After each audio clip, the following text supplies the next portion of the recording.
There's no other market research podcast that has earned recognition in 2019 and 2020 as one of the best in the marketing research field. And we're proud to welcome you to the one that did earn that distinction. Research Business Daily Report is also the industry's only daily research video blog. So, by all means, enjoy today's report. And if you do, we hope you'll lend your support for the continuation of our video series. You can see on the screen right now where to go to actually make that happen, but if you stick with us to the end of today's video report, we'll tell you more. I'm Bob Lederer, now in my 26th year as the respected voice in market research. Everyone is familiar with the phrase, some think at this point that it's a bit of a cliche, that half of advertising is wasted, but the real problem in research is not knowing which half is wasted and which is working. Well, a research project involving Rubinson partners, MMA, Numerator, and Neustar offers an objective methodology with a directed objective towards that problem.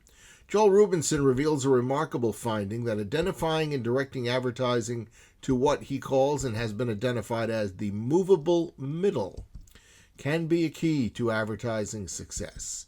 Joel, you're on to explain. Thanks, Bob. You know, some answers in life are counterintuitive. As two baseball fans like us know, when a batter tries to hit a homer, they usually do worse because it messes up their mechanics. But there are paradoxes in marketing too, and working with the MMA, I proved a big one. As was just reported by Jack Neff and Ad Age, we discovered a false equivalence in the minds of many marketers that the best way to grow is by going after non-buyers with a broad reach media plan. Wrong. Actually, narrowing the target to what we call the movable middle will deliver a 50% bigger sales lift and more brand penetration per ad dollar.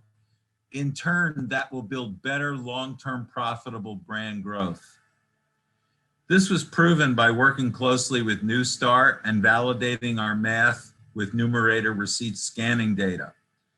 The movable middle delivered 5 times the ad response, and it's simple to define and activate. It's those consumers with a 20 to 80% probability of choosing your brand. The idea is to move about a quarter of the ad budget away from the majority of consumers who have a virtually non-existent likelihood of buying your brand towards spending disproportionately more on audiences that are rich in movable middle consumers. We call this media planning approach Outcomes-Based Marketing 2.0, or OBM2 for short. More proof. At first, the CMO of CVS was a skeptic, but as he shared with Ad Age, he validated the OBM2 principles by reanalyzing his own media response data. In a test for a leading frozen pizza brand, we were able to direct nearly twice as much media to the movable middle via addressable digital advertising and better content choices for linear TV. It resulted in a 50% increase in ROAS, that is return on ad spending, and generated more conversion of non-buyers and cut the cost to acquire a new customer in half. Better conversion of non-buyers by targeting your movable middle was actually a pleasant surprise to us. But then we realized that the non-brand buyer lookalikes for the movable middle tend to cluster with them in targetable and media content audiences. That OBM2 works best is more than empirical. We believe it's law-like. It's based on math that simultaneously solves for consumer loyalty and ad response equations. We proved it outperforms trying to reach non-buyers with a broad reach plan, and also not outperforms targeting based on value of a customer, where most of the high value customers, despite their theoretical value, have no interest in your brand. So targeting the movable middle should work for virtually any kind of brand. At the MMA, we're currently working towards making OBM2 into an industry standard, starting by working with 20 plus brands and agencies. and we welcome any interested parties to join us in this effort. If you'd like to know more or to join Joel in this ongoing research work, you can email him at joel@rubinsonpartners.com.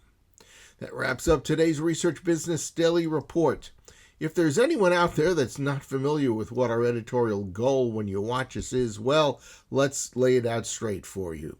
We're going to give you news, insights, and commentary you won't find anywhere else. And if you appreciate, after watching us, what we're presenting, well, please consider becoming an RBDR Patreon supporter. In fact, we encourage everyone out there to visit RBDR's exclusive crowdfunding platform at patreon.com/RBDR. We hope that you have a good research day, and we'll see you back here tomorrow. And as always, until then, please stay safe.